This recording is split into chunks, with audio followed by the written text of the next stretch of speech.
Hello साथियों, आज हम चर्चा करेंगे केमिस्ट्री में चैप्टर 2 अम्ल, क्षार और लवण पर चर्चा करेंगे। किस पर करेंगे? अम्ल, क्षार और लवण पर चर्चा करेंगे। जिसका प्रश्न संख्या आप लोगों को एक यहाँ पर झलक रहा होगा, दिखाई दे रहा होगा। खूब बढ़िया से देख रहे हो आप लोग। लिट्सम बिलियन जो बैगनी रंग का रजक होता है, यह किस पदार्थ का बना होता है? यह किस पदार्थ का बना होता है? तो जल्दी से आपको सामने 4 प्रकार की ऑप्शंस हैं। आप लोग इसमें 4 में से कोई भी ऑप्शन का जवाब दे सकते हैं। वैसे मैं आप सबको आंसर नीचे दिखाऊंगा, तो चलिए इसका उत्तर फटाफट आप लोग भर दीजिए कमेंट बॉक्स में और मैं इसका आंसर बताता हूँ। इसका आंसर जो होगा वो बी होने वाली है। लिचेन का बना होता है। किसका बना होता है? लिचेन का। Answer will be the right answer B. क्या होने वाला है? बी होने वाला है। तो चलिए अब प्रश्न संख्या के साथ में आप लोग को ऑप्शन में जो आप लोग को सही है वो भी मिलेगा, वो आप लोग यहाँ पर देख सकते हैं। कोई दिक्कत नहीं ना है?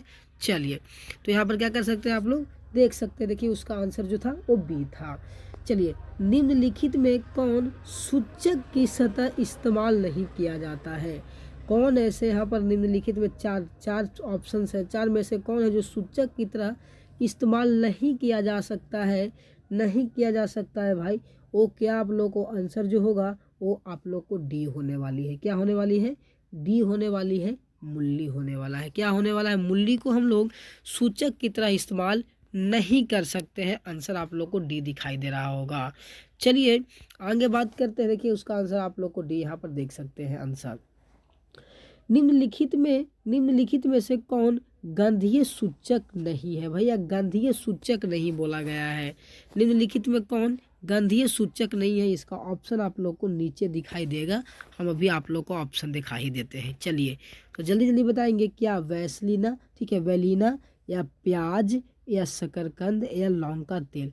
भाई वेलिना गंधली है, प्याज भी आप लोग को गंध देती है, यह लौंग की तेल महकता है, लेकिन शकरकंद जो होता है भैया वो नहीं महकता है। इसलिए आंसर इसका जो होगा वो सी हो जाएगी। क्या हो जाएगी? सी। आप लोग देख ही सकते हैं आंसर को, ठीक है, आप लोग आंसर को देख ही सकते हो। निम्नलिखित में कौन द्विक्षारीय अम्ल है? द्विक्षारीय अम्ल जो है भैया वो क्या है?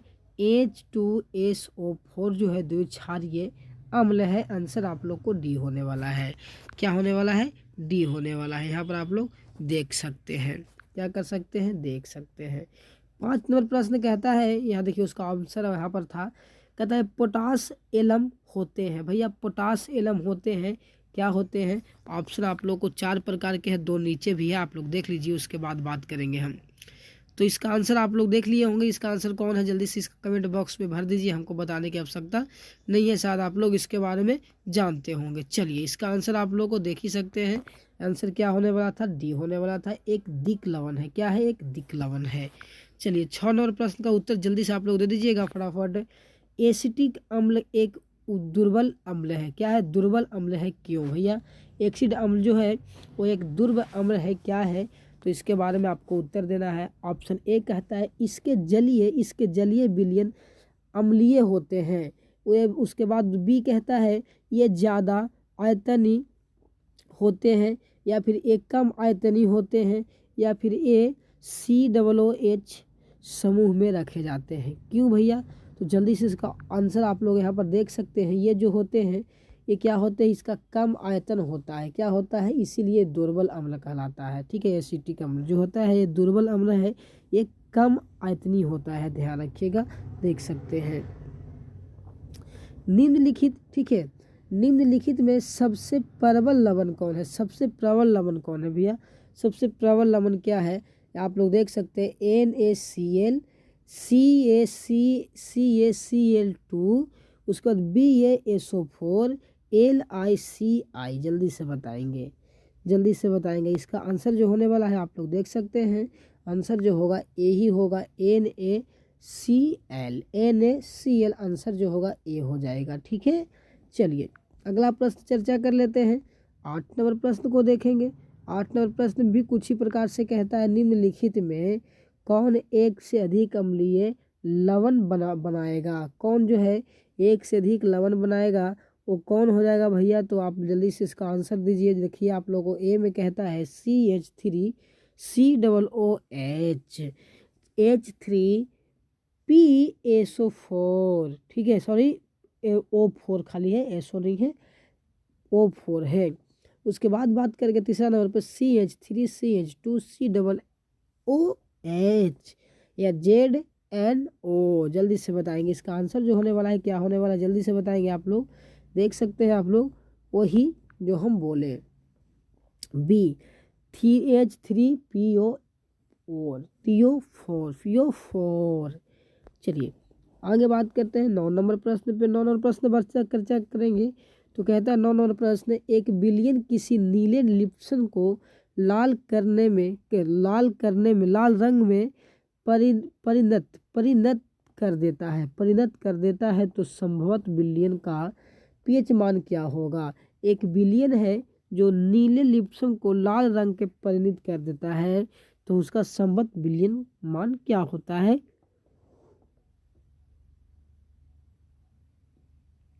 आप लोग को उत्तर देना है, जल्दी से बताएंगे इसका उत्तर क्या होने वाला है। तो उसका पीएच मान 6 हो जाता है। क्या होता है? 6 हो जाता है। चलिए जल्दी से बताएंगे। अगला प्रश्न 10वां नंबर प्रश्न को देखेंगे, जानेंगे, समझेंगे। ठीक है, जल्दी से बताइए आप लोग। जल के अम्लीय एवं क्षारीय विलयन किसके कारण विद्युत्व के सुचालक होते हैं? जल के अम्लीय एवं क्षारीय विलयन किसके कारण विद्युत के सुचालक होते हैं? तो ये आप लोग को आंसर जो होगा भैया वो सी हो जाएगी। H+ एवं OH- दोनों में हो सकते हैं। ठीक है, दोनों में हो सकते हैं भाई। ठीक है, आगे बात कर लेते हैं। निम्नलिखित में कौन से धातु ठंडे जल से अभिक्रिया कर धातु के हाइड्रोक्साइड बनाएंगे? कौन ऐसे धातु है जो ठंडे जल के अभिक्रिया कर धातु के हाइड्रोक्लोरिक बनाते हैं? तो सोडियम एवं पोटेशियम। सोडियम एवं पोटेशियम आंसर आप लोग को जो होगा वो ये हो जाएगा। क्या हो जाएगा आंसर? ये हो जाएगा। चलिए आगे बात कर रहे हैं, आगे बात कर लेते हैं। निम्नलिखित में किस विलयन का उपयोग दीवारों के सफ़ेद करने के लिए किया जाता है? निम्नलिखित में कौन सा विलयन है जो हम लोग क्या करते हैं उसको? तो दीवारों की सफ़ेद करने में, ठीक है, काम में लेते हैं। तो आंसर जो आप लोग को होगा वो बी हो जाएगी, CaHO2 CA*HO2। ठीक है, चलिए आगे बात कर लेते हैं। 13 नंबर प्रश्न देखेंगे। तो 13 नंबर ही प्रश्न कुछ इसी प्रकार से कहता है।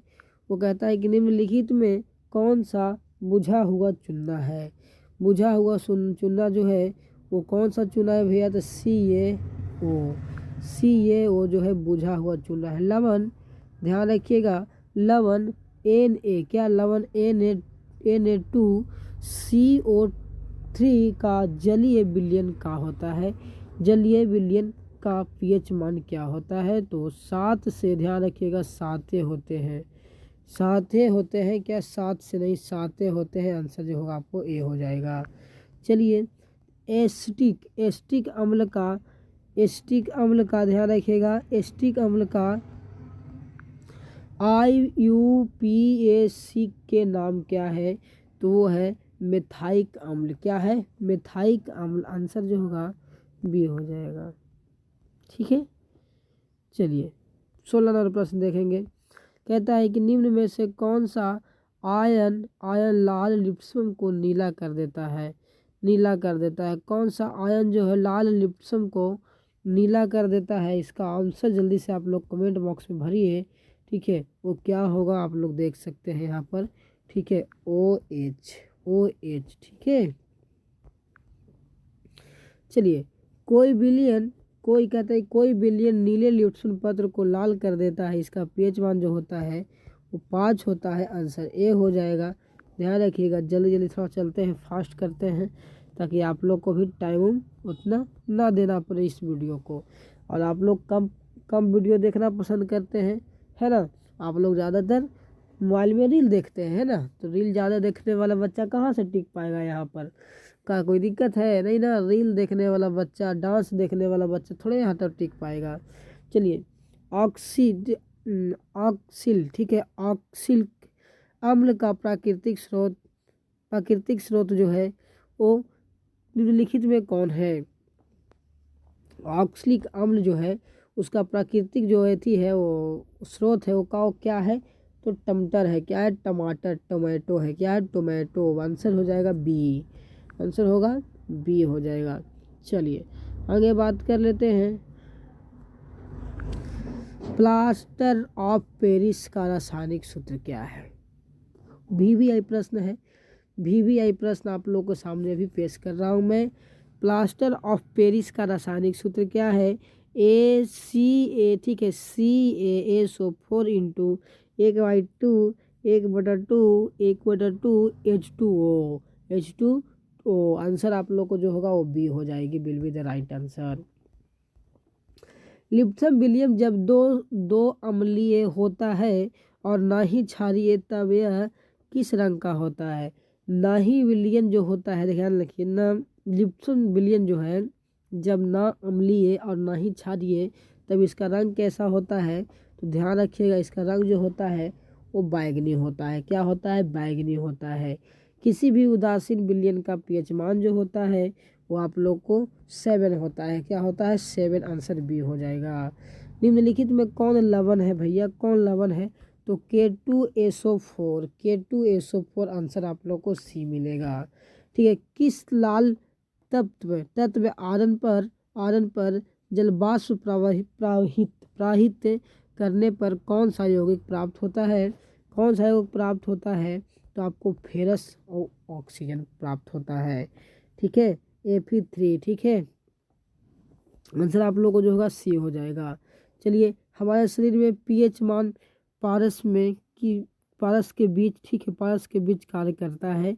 वो क्या कार्य करता है भैया, तो ध्यान रखिएगा 7 ठीक है 7.0 से 7.8 तक के काम करती है। आंसर आप लोग को जो होगा वो बी हो जाएगा। क्या हो जाएगा, आंसर जो होगा वो बी हो जाएगा। बेकिंग पाउडर का ध्यान रखिएगा, बेकिंग पाउडर का अणुसूत्र क्या है, बेकिंग पाउडर का अणुसूत्र क्या है, बेकिंग पाउडर का अणुसूत्र क्या है। मोस्ट इंपोर्टेंट क्वेश्चन आप लोग को है NaHCO3। ठीक है, आप लोग को सी जो है आंसर आप लोग को हो जाएगा यहाँ पर। और मोस्ट इंपोर्टेंट क्वेश्चन आप लोग के लिए यहाँ पर रखा गया था। निम्नलिखित में कौन बीजीय यौगिक है, बीजीयती, ठीक है, बीजायती यौगिक है, तो प्लास्टर ऑफ पेरिस जो है, प्लास्टर ऑफ पेरिस जो है, आंसर जो होगा D will the right answer, ध्यान रखिएगा।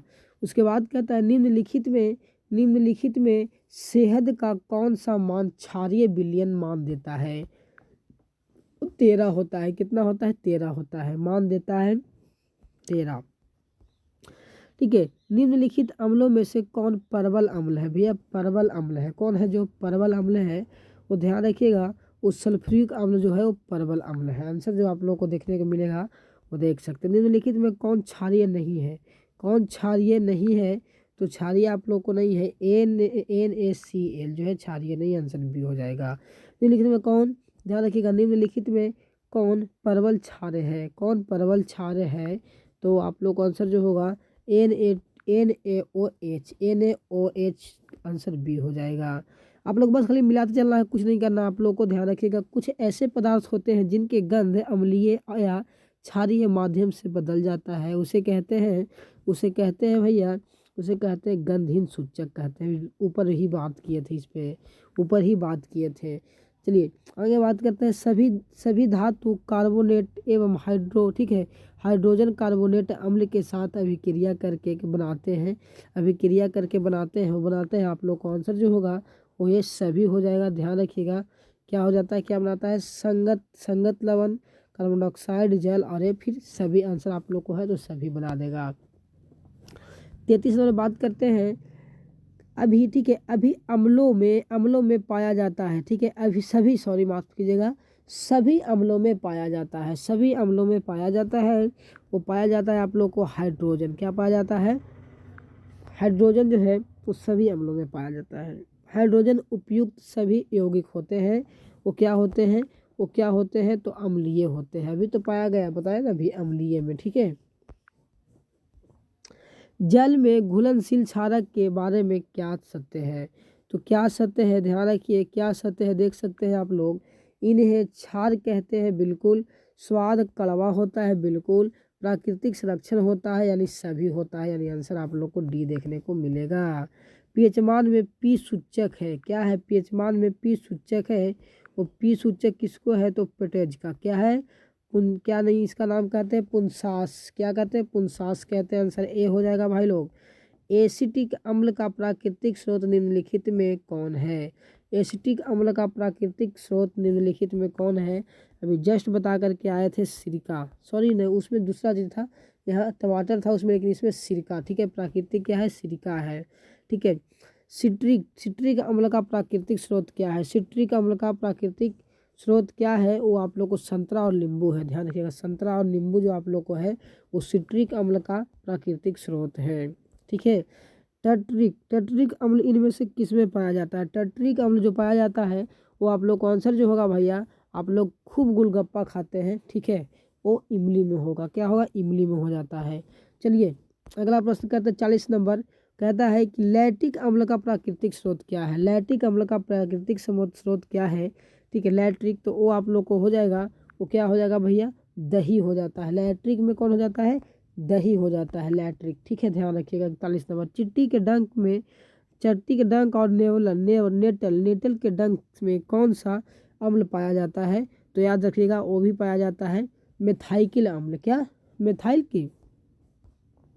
मेथाइलिक, हाँ, मेथाइलिक अम्ल पाया जाता है, क्या पाया जाता है, मेथाइलिक अम्ल ही पाया जाता है चिट्टी का डंक में, ध्यान रखिएगा। दांतों का क्षय कब प्रारंभ होता है? ठीक है, प्रारंभ होता है, दांतों का क्षय जो होता है वो कब होता है? ध्यान रखिएगा। मुंह का पीएच मान 5.5 से कम होने लगता है, तब क्या हो जाता है, क्षय होना शुरू हो जाता है, ठीक है, बी आंसर हो जाएगा। हमारे पेट उदर में कौन सा अम्ल उत्पन्न होता है? तो ध्यान रखिएगा, हाइड्रोक्लोरिक अम्ल होता है, क्या होता है, हाइड्रोक्लोरिक अम्ल होता है। आंसर आप लोग को होगा सी हो जाएगा। निम्न आगे बात करेंगे, हाइड्रोक्लोरिक अम्ल एवं सोडियम हाइड्रोक्लोरिक विलयन की अभिक्रिया से उत्पन्न लवण को क्या कहते हैं?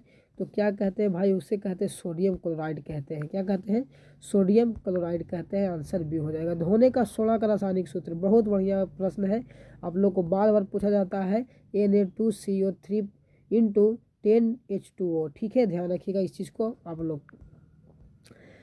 बेकिंग सोडा का रासायनिक नाम क्या है भैया? बेकिंग सोडा का रासायनिक नाम क्या है? तो है आप लोग को सोडियम हाइड्रोजन कार्बोनेट, क्या है, सोडियम हाइड्रोजन कार्बोनेट नाम इसका होता है।